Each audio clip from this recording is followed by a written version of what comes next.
جامعہ ام القرا کوکن کی پیشکش درس قرآن۔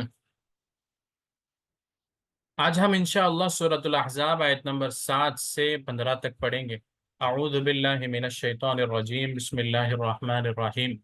وَإِذْ أَخَذْنَا مِنَ النَّبِيِّينَ مِيثَاقَهُمْ، اور اس وقت کو یاد کرو جب ہم نے نبیوں سے ان کا عہد لیا، وَمِنْكَ، اور آپ سے یعنی محمد صلی اللہ علیہ وسلم سے، وَمِن نُوحٍ وَإِبْرَاهِيمَ وَمُوسَى وَعِيسَى بن مریم، اور نوح علیہ السلام، ابراہیم، موسیٰ اور عیسیٰ ابن مریم علیہم السلام سے لیا۔ وَأَخَذْنَا مِنْهُمْ، اور ہم نے ان سے لیا، میثاقا غلیظا، ایک مضبوط عہد۔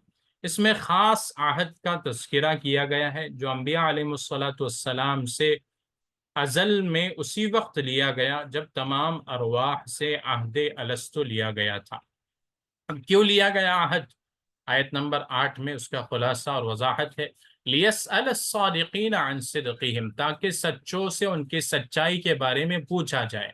وَأَعَدَّ، اور اللہ نے تیار کیا ہے، لِلْكَافِرِينَ، کافرین کے لیے، عذابًا علیما، دردناک عذاب، ایک دردناک عذاب تیار کر رکھا ہے۔ تو عہد اس لیے لیا گیا تاکہ حجت تمام ہو جائے کہ اب جو امتی نبی کی اطاعت کرے گا اسے اجر، اور انکار کرنے والوں کے لیے دردناک عذاب دیا جائے گا۔ آیت نمبر 9 ہے، یا ایھا الذین آمنوا، اے ایمان والو، اذکروا، یاد کرو، نعمت اللہ، اللہ کی نعمت کو، علیکم، جو تم پر ہوئی، اذ جاءتکم جنود، جب تمہارے اوپر بہت سے لشکر چڑھ آئے تھے، فارسلنا علیہم ریحا، پھر ہم نے ان پر ایک ہوا بھیجی، وجنودا لم تروها، اور ایسے لشکر بھیجے جن کو تم نے نہیں دیکھا، وکان اللہ بما تعملون بصیرا، اور اللہ تبارک و تعالی جو کچھ تم کرتے تھے اچھی طرح دیکھ رہا تھا۔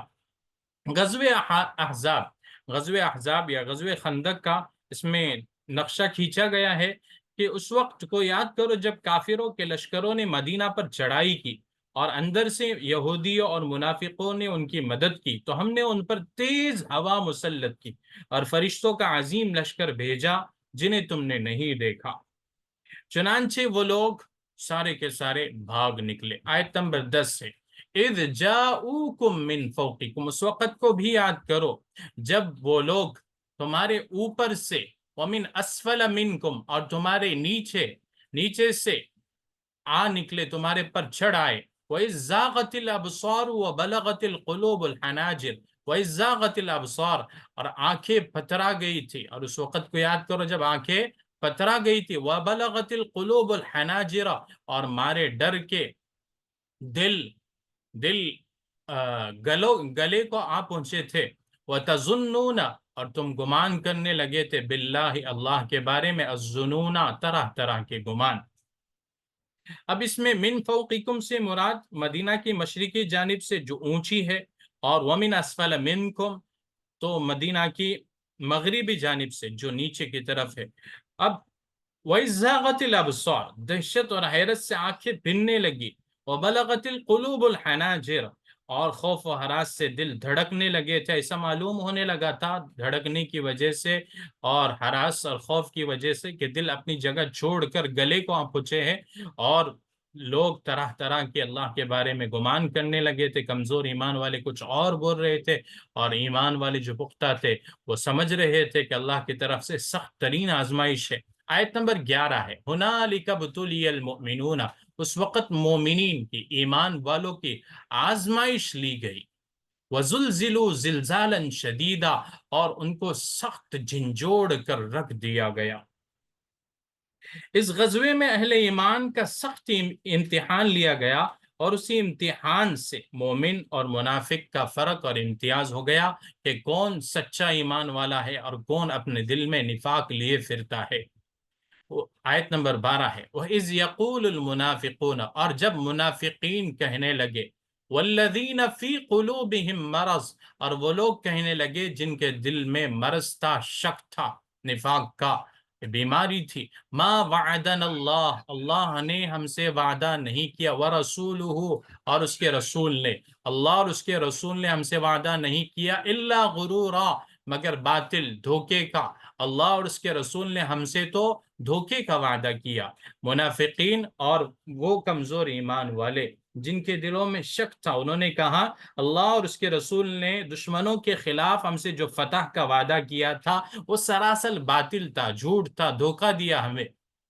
آیت نمبر 13 ہے، وَإِذْ قَالَتْ طَائِفَةٌ مِّنْهُمْ، اور جب ان میں سے ایک جماعت نے کہا، یا اہل یثرب، اے اہل یثرب، لا مقام لکم، تمہارے لیے ٹھہرنے کی کوئی جگہ نہیں ہے، فرجعوا، پس لوٹ چلو۔ وَيَسْتَأْذِنُ فَرِيقٌ مِّنْهُمُ النَّبِيَّ، اور ان میں سے ایک گروہ، ایک جماعت نبی صلی اللہ علیہ وسلم سے اجازت طلب کرتی ہے۔ یقولون، کہتے ہیں، ان بیوتنا عورہ، ہمارے گھر غیر محفوظ ہے، محفوظ نہیں ہے۔ وما ہی بعورہ، حالانکہ ان کے گھر غیر محفوظ نہیں تھے۔ ان یریدون، وہ نہیں چاہتے تھے، الا فرارا، مگر بھاگنا، وہ تو بس بھاگنا چاہتے تھے۔ تو طائفتن سے مراد منافقین کی جماعت ہے، اور ان لوگوں نے یثرب کا جو تذکرہ ہوا، یثرب مدینہ کا پرانا نام ہے یثرب، تو ایمان والوں کو اللہ کے نبی صلی اللہ علیہ وسلم نے جو ثابت قدمی کی نصیحت کی، اس کے برخلاف وہ لوگ ورغلانے لگے ایمان والوں کو، مسلمانوں کو، کہ تمہارے لیے یہاں پہ ٹھہرنے کا کوئی جواز نہیں بنتا ہے، جگہ نہیں ہے، جاؤ اپنے گھر میں لوٹ چلو اور انتظار کرو، دشمن تمہارے اوپر چڑھ آئے گا اور تمہیں مٹا دے گا۔ مسلمانوں کو اندر سے کھوکھلے کرنے کی باتیں کر رہا تھا۔ الغرض اللہ تبارک و تعالی نے اس کا نقشہ یہاں پر کھینچا ہے۔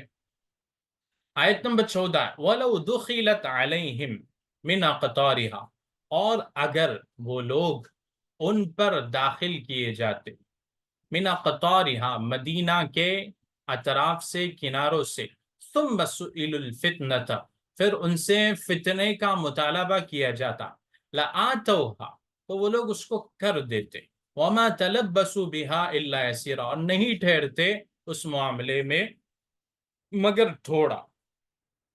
اگر دشمن مدینہ کے اطراف سے داخل ہو کر ان پر چڑھائی کرتا اور ان سے کفر و شرک کا مطالبہ کرتا کہ کفر و شرک کی طرف لوٹ جاؤ، یعنی مرتد ہو جاؤ، تو یہ ضرور ان کی بات مانتے۔ آیت نمبر 15 ہے، وَلَقَدْ كَانُوا عَاهَدُوا اللَّهَ مِنْ قَبْلَ، حالانکہ انہوں نے اس سے پہلے اللہ سے عہد کیا تھا، لا يولون الادبار، کہ وہ لوگ پیٹھ نہیں پھیریں گے، پیٹ پھیر کر نہیں بھاگیں گے۔ وَكَانَ عَهْدُ اللَّهِ، اور اللہ کے عہد کے بارے میں، مسئولا، وہ لوگ مسئول ہے، پوچھے جائیں گے۔ اللہ کا عہد کے بارے میں وہ لوگ پوچھے جائیں گے، اللہ کے عہد کے بارے میں پوچھا جائے گا۔ یعنی احد کے دن لڑائی سے بھاگنے کے بعد یقیناً ان منافقوں نے اللہ سے عہد کیا تھا کہ اگر اللہ نے ان کو دوبارہ لڑنے کا موقع دیا تو وہ ضرور اپنے دشمنوں سے لڑیں گے، لیکن عہد توڑ دیا۔ ہر بندے نے اللہ سے جو عہد کیا ہے وہ اسے پورا کرنے کا ذمہ دار ہے، اسے پورا کرنے کا ذمہ دار ہے۔ اس بارے میں اللہ تبارک و تعالیٰ کی یہاں ضرور باز پرس ہوگی، پوچھا جانا ہے، اللہ پوچھے گے۔ فجزاکم اللہ خیرہ، اللہ عمل کی توفیق دے۔